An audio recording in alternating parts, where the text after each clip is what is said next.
Welcome to another episode of Conversations for Financial Professionals, where we are shaping the next generation of advice. And I have a very special guest, Jessica Medina. Jessica, you are a former attorney turned accredited financial counselor on a mission to help attorneys figure out their finances so they can pursue their true passions, no matter their salary. You graduated from Columbia Law School as a single mom of twins with over $200,000 in student loans.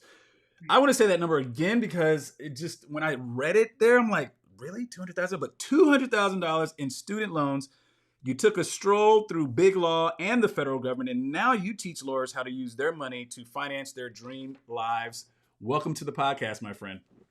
Oh, thank you so much for having me. Absolutely. I think, how did we connect? I know we connected on LinkedIn, but it was through someone else that referred. It was through the AFC community. So as an accredited financial counselor, we are part of the AFCPE, and that organization basically runs all the accredited financial counselors. And I know that you play a role in that community as well, just kind of helping.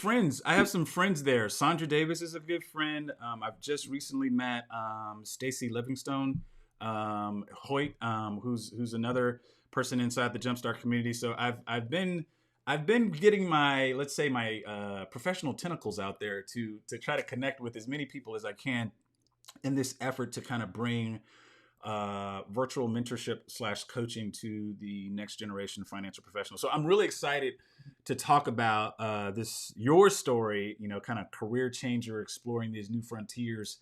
And as we were saying before we started recording, you have a really interesting, I would say, more traditional former career that usually people don't leave that type of career to do what you're doing now. So we're definitely going to unpack that. But I think what I want to start off with saying is your story, as I know it right now, just kind of shows what things are possible.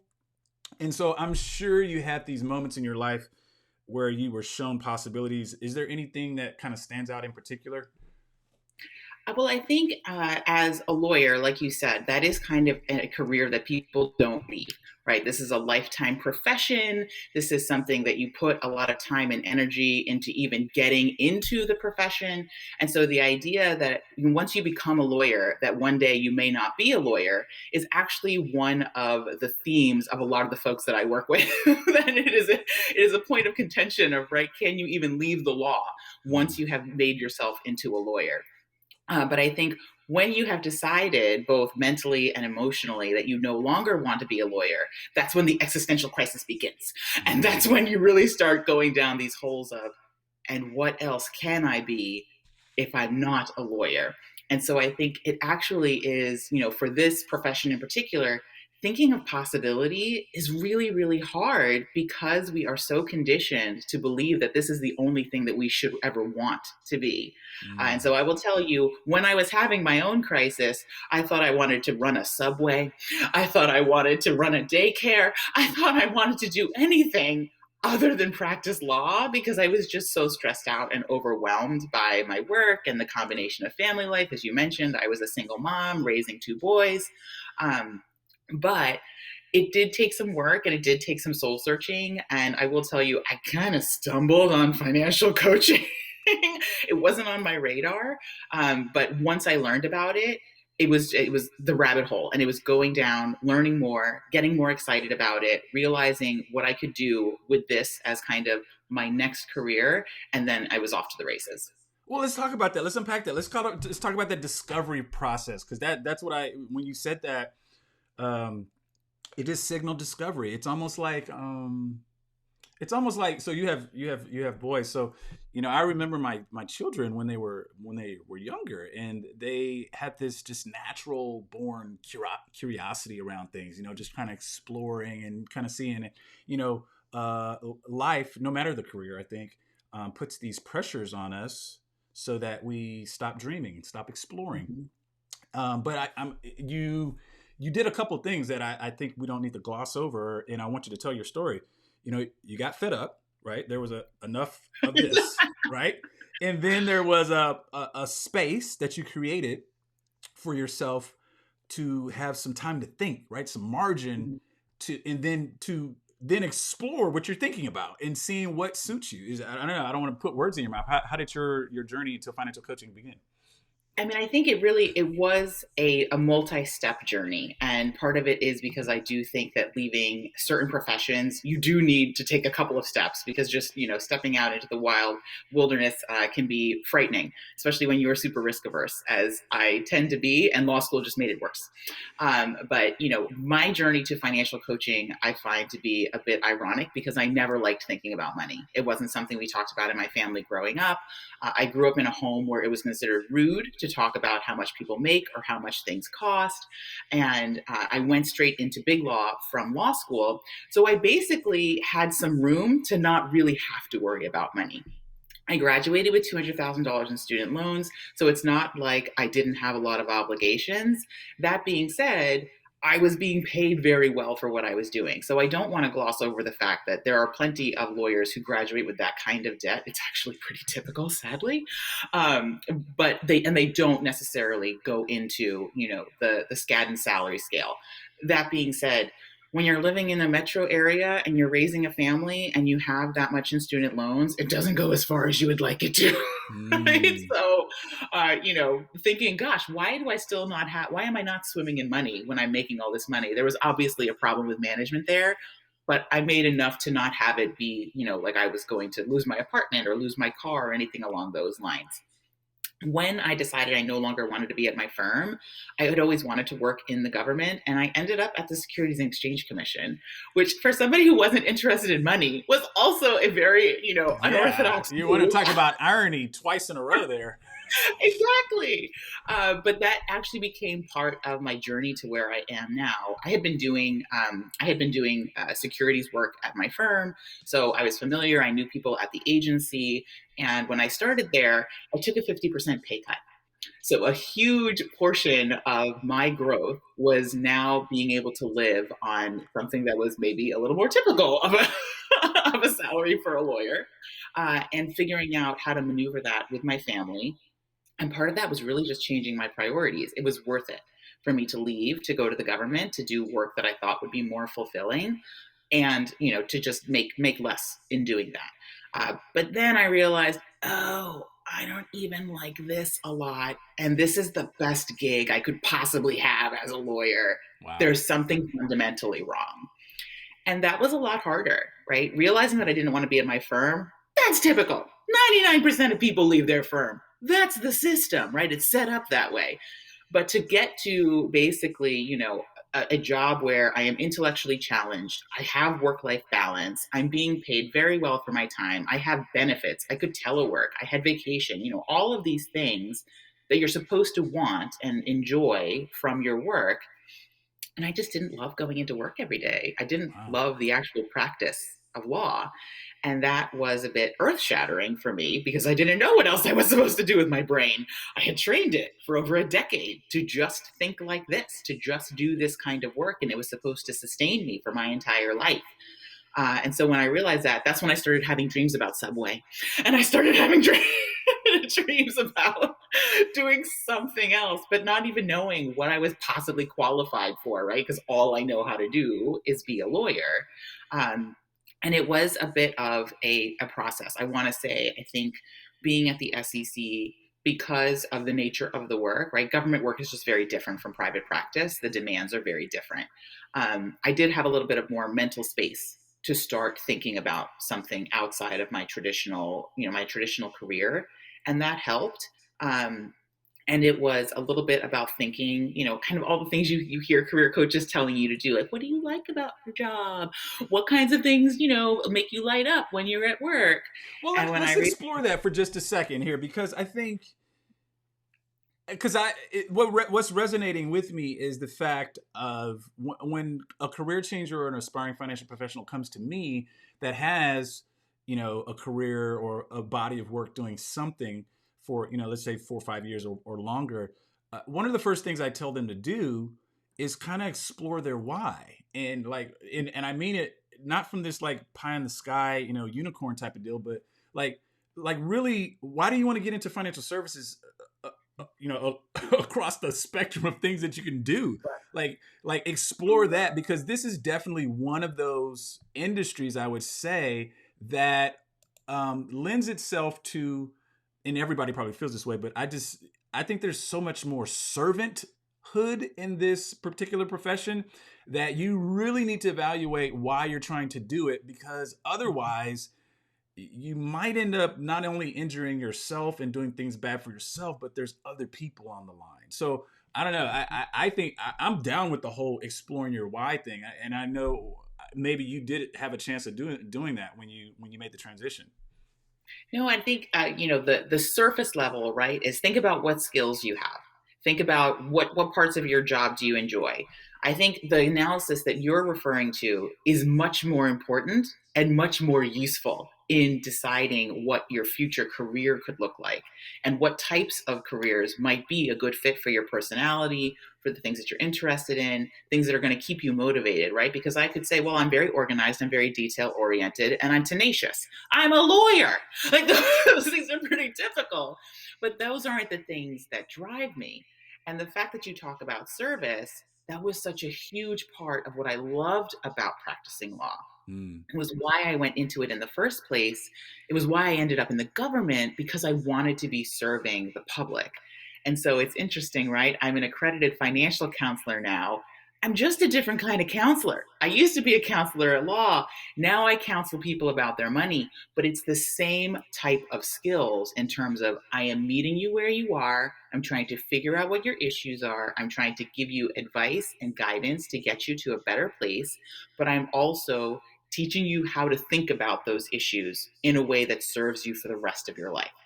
And that was a part of the financial industry that I was not exposed to at the SEC, right? We did a lot of bad Talk actors. about that, because I don't. You just said something really beautifully that I think maybe is even lost on. Well, you know, it's probably definitely lost on the consumer financial services because of how the machine markets to them and blah blah blah. Come buy this product. Come do this service. AUM this, AUM that. Blah blah blah. Um, but even maybe sometimes practitioners, that gets lost on us, that we are really just facilitators to a set of information that are going to help people reach their goals. I often say that, financial planning is not necessarily easy, but it is simple, right? It's how do I take my limited time and money and spread those across unlimited choices? Like that's essentially what I'm helping people do. Um, but I think because of the way the industry is set up, that's not always forefront primary focus for people that are inside the industry. Would you agree with that? I think that's right, because I think the flashiest parts of the industry don't focus on that, right? So the things that you read about in the headlines, and sadly, right, any headline involving the SEC means that there's a bad actor involved, something has gone horribly wrong, and people have lost money, and a lot of people, right, are now in pain. And that's what I dealt with in enforcement. Only bad actors. So I was exposed to investment advisors who should not have been giving advice. I was exposed to pump and dump schemes. I was exposed to Ponzi schemes, right?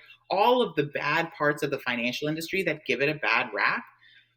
There was no reason for me to meet with the amazing investment advisors who are walking their clients through to get them to their dreams, right? That are helping them think through these difficult choices. And they are difficult choices, especially when you're not familiar with how the different choices may play out, right? I wasn't exposed to those folks. So I got a very bad taste in my mouth about what that sector of the financial industry was about. And the folks who are touted, the people who are running the hedge funds and making, millions upon billions of dollars, managing their money, other people's money, taking really large risks with money, sometimes doing well, sometimes not doing so well. Those are the ones that the spotlight is on. And so I think that, all of the people out there doing really good work, they are the unsung heroes, Mm. right? None of us hear about them. And only if you are actually working with someone might you understand how beneficial that service is and how much of a relationship it needs to be so that they understand you. And so I think, my experience at the SEC actually it introduced me to the financial industry in a way that I had not been introduced before, but also turned me off to a vast majority of it. I knew I didn't want to sell any complex financial products. I didn't want to help people on tax planning because accountants had their own issues. I didn't want to help anybody, I didn't want to sell insurance products, right? All of that stuff kind of fell under what we were regulating. And then I found the accredited financial counselor program. And it was just a totally different area of the financial industry that I did not even realize you could be a professional at. I didn't realize that there were folks who could help you with the foundational aspects of money management, because this is the land of DIY, right? You need to be able to make your own budget. You need to be able to pay off your student loans and figure out the best strategy on your own. That's what the web is for. Just Google it and you'll be able to figure it out. If that were true, nobody would have problems at that point in their financial life. But it's not true. No, I would agree. So I don't know. Do you know Wilson Muskinen of Money Speakeasy? Okay, so he's a financial coach also, and a while ago we had a conversation on a podcast, and I use this illustration often because I think it's a beautiful word picture of where things are, which is there's probably 1 through, let's call it 15 steps from financial illiteracy all the way to financial literacy. And I can do this, not necessarily DIY, but I have enough knowledge in order to not screw things up. Let's put it that way.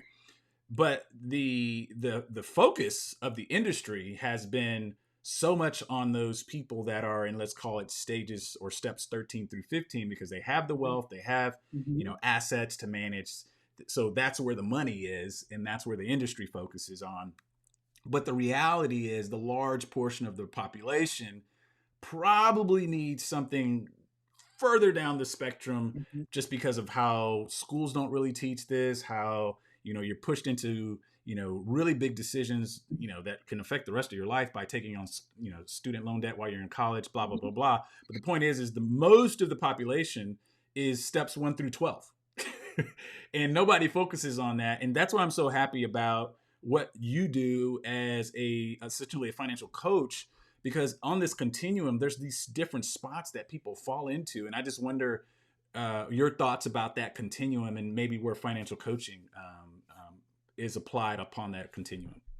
Oh, I absolutely agree. And I think that is a really nice way to think about it, so people can see that there is a spectrum, right? And there are different places where you can enter financial literacy. Not everybody starts at 0, but not everybody starts at 12, right? So there's going to be people all along that line.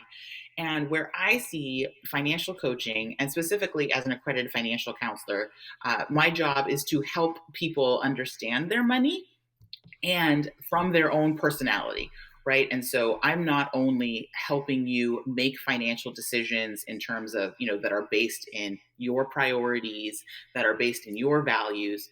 I'm also helping you see how the habits that you develop in your own life and the way that you interact with money, and oftentimes other things in your life, right, might be affecting the management of those things and helping you build the habits that will lead to wealth.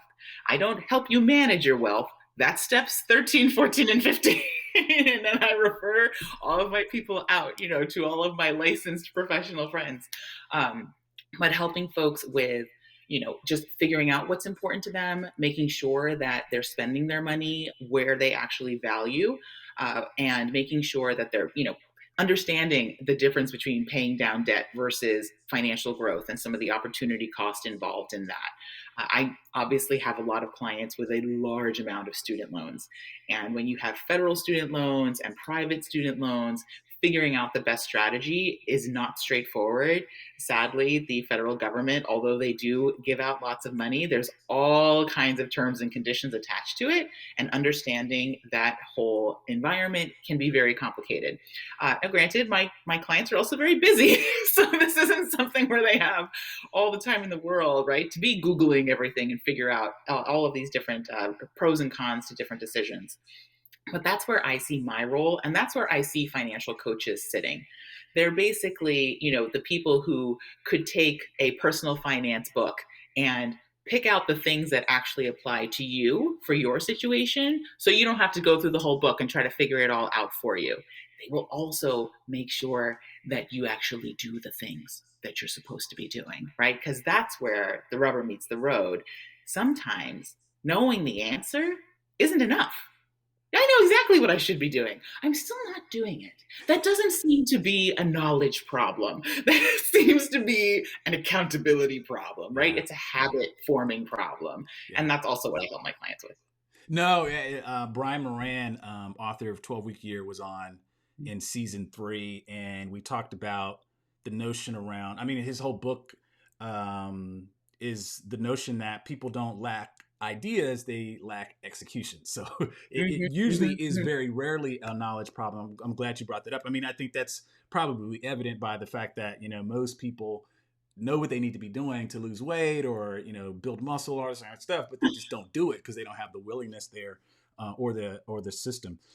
I wonder how, and I think this is a setup question maybe, but I wonder how you were drawn to this particular specialization with working with lawyers, or as we call it in the industry, niching, be based on your own situation. Talk about why attorneys, why this focus on helping attorneys build their wealth. Because there's people out there that I'm pretty sure that may want to work with you or came across you and you're like, oh, not the best fit, because this is where I want to kind of, create my zone of genius, if you will. Yeah, I think, when you're starting out, you want to help everyone, right? Or at least if you're the kind of servant like I am, you want to help everyone. You want to help everyone with every single money problem they could possibly have. And to be honest, that can be pretty exhausting because there's a lot of different money problems out there and there's a lot of different folks out there. And so what I found was, after working with all different types of clients, I probably spent the AFC certification requires a certain number of practice hours. So I had to be working with real clients before I could even qualify for my certification. And while I was doing that, I would work with anybody. I didn't care if you were a lawyer or not. Like that wasn't my focus. But I realized that the more that I honed in on who I wanted to help, the better I got at helping those people, because I saw more of similar, not identical, but similar situations, right? I can now tell people I have seen dozens of lawyer budgets. Believe me, I know what's happening at the firms. I know what's happening with your spending. We can come up with solutions. And so that is a benefit, I think, just for me as a coach. It's a benefit for my clients because they get better service. Because I've seen their situation so many times, I'm more well-versed in how to handle it and what the different creative strategies are. I also think that, for me personally, I think that lawyers are underserved, especially in this area of financial guidance. There is no lack of cold calling of associate offices at law firms. Everyone from all the big shops, they basically just go down different extensions, calling people, seeing if they'd like help managing their money, because the assumption is that folks that work at big law firms have a bunch of cash lying around and they need help investing it. When in reality, folks at law firms have a bunch of student loans lying around that they're flipping out about, and they don't even know how to begin on the investment side because the debt and the budgeting part is so out of whack. And so, wow. So let me pause there. I think you just gave me a great marketing idea. So anybody that's listening, that's in this industry, whether you're on the, let's call it, financial coaching side or the financial advice / planner side, where you actually let's say securities license or whatnot. I think this is interesting because you would not otherwise have that take unless you worked extensively with attorneys. Like you just wouldn't know those, but you wouldn't have that knowledge. And I wonder how many different industries have those type of nuances, whether it be educators or nurses or physicians or whatever. Maybe you don't even go with a vocational niche, but I mean, there's so much power in that level of specialization that I think, from a, just selfishly speaking, as an entrepreneur, it just seems that your business would be so much more scalable because you don't have like 15 different SKUs in the back of your brain about the type of people you work with. It's like one or two. And you can become really good at that. Coaching. Now, that's probably a topic that you either know you need it or you don't. So I'm not here to tell you that you need a coach. However, what I will tell you is that as an existing financial professional, sometimes you might find yourself a little inconsistent, or even frustrated when you compare your success to those of your peers. That's because you have more in you, my friend. You got more to pull out. You got some more potential. Enter the Masterclass Coaching Lab. Having consulted some of the top advisors over the past few years, including building my own wealth management firm, I know what it takes to take you and your team to the next level. So as one of my coaching clients, we're gonna have a no fluff, customized plan to absolutely crush your goals. No BS, no fluff. Need to break away and start your own firm? Got you covered. Need to find your ideal client? Got you covered. Maybe you need help finding that ideal client or implementing some ROI producing systems and workflows. Got you covered. In either case, the Masterclass Coaching Lab is probably for you. Look, if you're serious about getting to the next level and you need some assistance, all you need to do is go to thejumpstartcoachinglab.com/masterclass and get started with your application. Let's get back to that episode. I guess the call to action is find a specialization, because that actually works. And I wonder if you can speak to how it's been working for you as far as the growth of your firm and who you're working with and who you want to work with. Oh, yeah. I mean, I think it helps because I am also more clear on who I am speaking to and who I want to help. And the reason why I chose, big law attorneys is because that was me.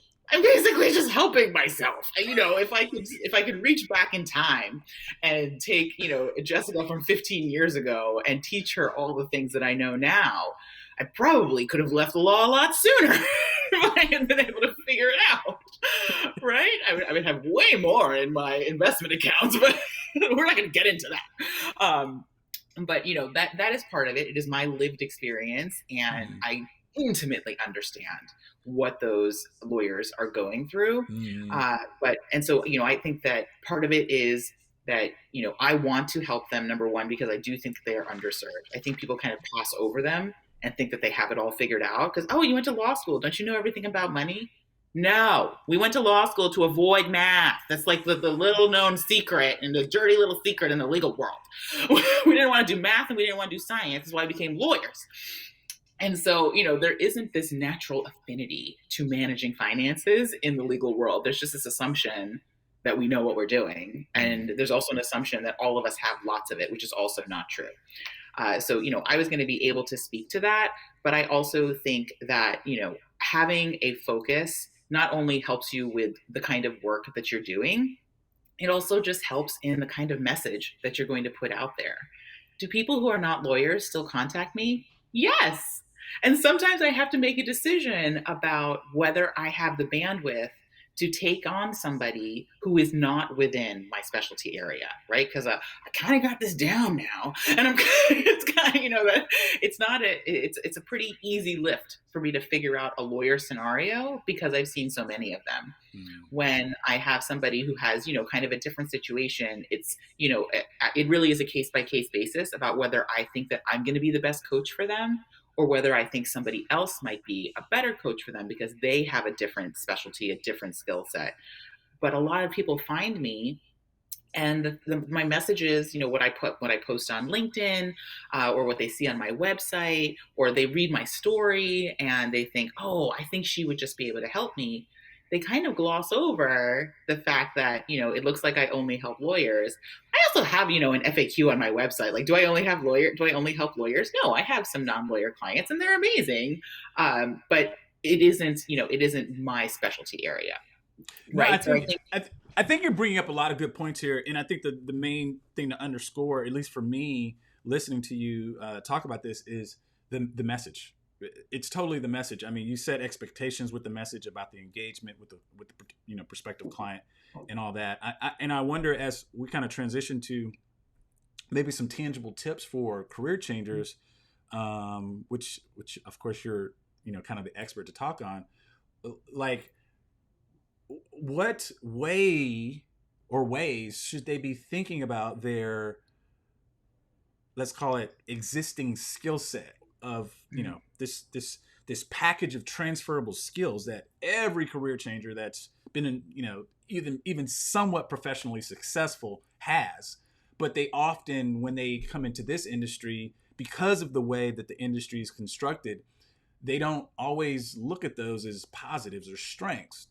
Matter of fact, that's a lot of the work that I do in Jumpstart, is trying to help people see these as strengths, not necessarily putting spin on it, but just like really like realizing that the fact that, that you've had face-to-face conversations and, de-escalated conflict, like that's a real valuable skill in this industry, actually. So make sure you want to put that, to the forefront of your resume, or however you interview. But I wonder if you can speak to some tips on how to maybe talk about or present or craft those transferable skills that career changers have.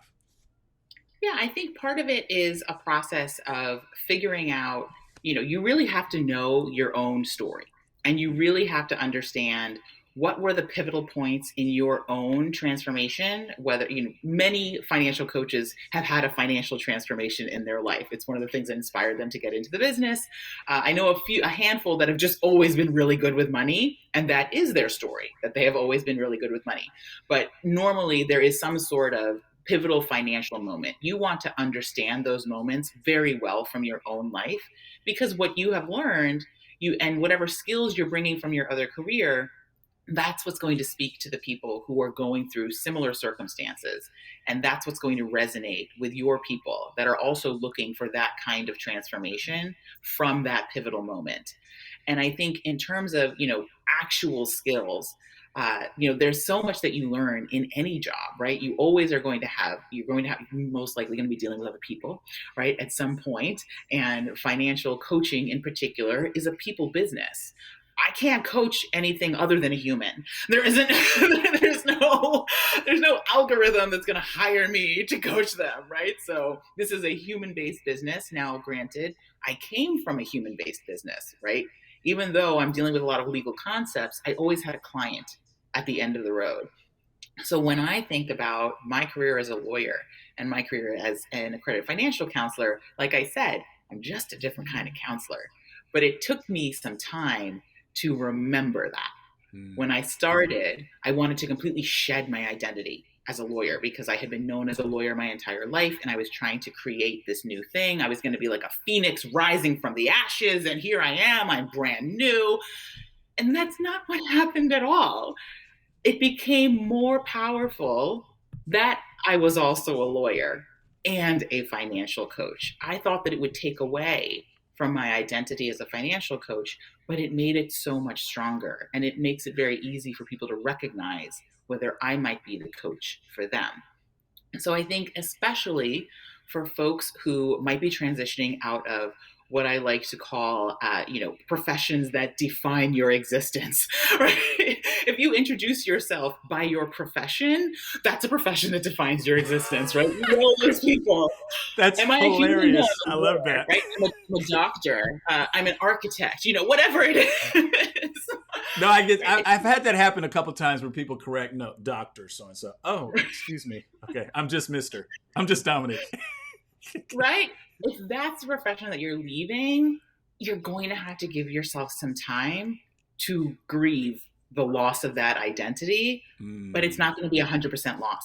You're going to take so much of it with you. Yeah. You just might need to take a little mental break to kind of remove yourself just a little bit from it, but you will probably find yourself coming back to all of the things that made you a great doctor, right? Or made you a great lawyer, or made you a great architect, and they will be useful in whatever career you choose to pursue next. But you have to kind of, thank it for, it's Marie Kondoing your career, right? You have to thank it for everything that it's given you, let it go, and what comes back to you is what you want to keep.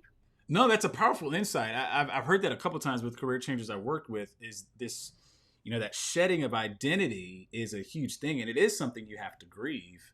I totally agree with this. And I think there's some self-awareness that comes in that process. But it just opens up the door to so much more, though, too. So I think it's a necessary evil, if you will, to make some space, create some margin in your life for that process to naturally evolve. And the other thought I had around that is, because what made you great in that past career, it wasn't necessarily the mastery of the content. I always tell people this. I'm like, the knowledge that they teach you in the CFP, first of all, 99% of it's over the head of most people. and you don't use it on an everyday basis. I don't know how practical it is with the AFC, but with the CFP, there's a lot of stuff in there that you just don't use. But I would say also that the clients kind of expect you to know that, right? Like you're a CFP, you should know that. Like where you, I think you really excel though, is the empathy part, the listening part. You know, I have this acronym for what real financial advice is, which is it's relatable, it's attentive, it's listening. I think all these things that you have to do, and I missed the E. It's empathetic. You have to do all these things in order for the relationship to work right. And so, all that to say, many of the things that made you great in your previous career are probably the intangibles. Would you agree with that? Oh, absolutely. I think, being a good listener, being able to break down complex concepts into something that, somebody who doesn't have your background can understand, being able to communicate effectively.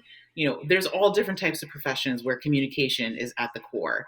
And I think, especially when it comes to money, communication gets very muddled and people are very confused about what's going on with their money, why their money isn't working the way it's supposed to be, what's going on with the entire financial industry. So if you are a good communicator, that works for everything, right? Because it's about human interaction.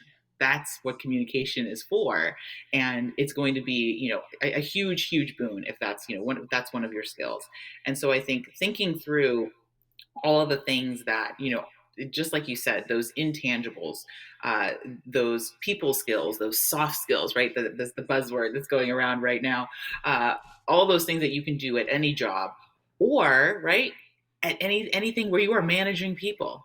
I was also a single mom. That was a huge boon for my legal career because I could manage clients. I could manage partners. I could manage up and down the chain because I know how to wrangle toddlers, right? These are all skills that are important when you're I know your former dealing. colleagues love that you just compared them to toddlers. That's great. It's dealing with difficult personalities. That's the skill set, right? That's what we put on the resume. But that it is a skill. And, so I think thinking through, when you're in these relationship businesses, there's all kinds of things that are just going to be relationship skills. And that's what you want to focus on. And that's what's going to make you a great, financial counselor, a great financial coach, and also a great CFP, because Yeah. you guys also have to do all of the same listening. You're just doing it, for different goals. No, I would agree. I've said before, and I'll have to say this again as we bring it in for the landing, is that I think some of the best advice I've given, or at least what clients have complimented me on, thinking that it's the CFP in me. No, it's really the husband and dad in me. Mhm. I've been doing that much longer than the CFP. So I think that's part of it. Well, this has been great. As you know, this is a podcast to help empower tomorrow's financial professional with tools that will allow them to serve their client at the next level. So, with that, Jessica, in mind, what word or words of wisdom would you leave with the audience? My best tip for career changers is to find a community of like minded individuals. Because when you make that switch, believe me, your old colleagues aren't going to want to hear about all the new stuff that you're doing. They have their own day jobs. Your family's not going to want to hear about all your entrepreneurial woes. They have their own stuff going on. Find people who are doing what you're doing and latch onto them. Wow. So that you can commiserate with them, you can, be creative with them. It's such a huge boon, especially when you are going, from being in a career that does have a system and a structure. You work for a firm or, for a company, and you're going out on your own. It can be very disconcerting. And I think having a community of other entrepreneurs around is actually one of the most beneficial things that you can do. And it can make the difference between you really enjoying this experience and, just flittering out and having it die on the table because you just don't have the energy to keep it up. No, I wholeheartedly agree with that. I would even expand upon it, piggyback on that idea, and say whether you're working for yourself as an entrepreneur or you're going to work for somebody in a firm to be hired. I think finding that community makes all the difference because so much. I'm going to say it like this: I think transformation almost exclusively happens in community. It's hard to transform yourself by yourself with yourself. Like it just doesn't work that way. You have to be around people that sharpen you, challenge you, affirm you, cry with you, like all these different things. Like those are elements to the transformation that most people want to have. So I mean, I can only put a pin in it from there. I think that's excellent. It's always my number one tip for new entrepreneurs. I'm like, find a community, please. Don't do this alone. You're right. I totally agree. I think that is it's words for just about anybody out there. Find your tribe, so that those people can kind of come around you and help support you, because it's, two is better than one, and definitely 4 is probably better than 2, as long as everybody's like-minded. You said that at the beginning, though, so that's great. Jessica Medina, this is great. I really, really appreciate your time, sharing your story, sharing your words of wisdom and perspective with this audience. We really appreciate you. Thank you so much. Come find me on LinkedIn. That's where I am most prolific with the posting. But I love the podcast, Dominique, and I love everything that you're doing in this space. I think we need more people who subscribe to the empathetic version of financial counseling. And I know that that's exactly what you're trying to create. I appreciate that very much. Thank you, and have a great rest of your day. Hey there, thanks for watching. If you are an aspiring financial professional trying to make it to the next level, make sure you join me inside of my free community, where we can continue the conversation about this topic and other things to help you make the leap into financial services. I'll see you inside.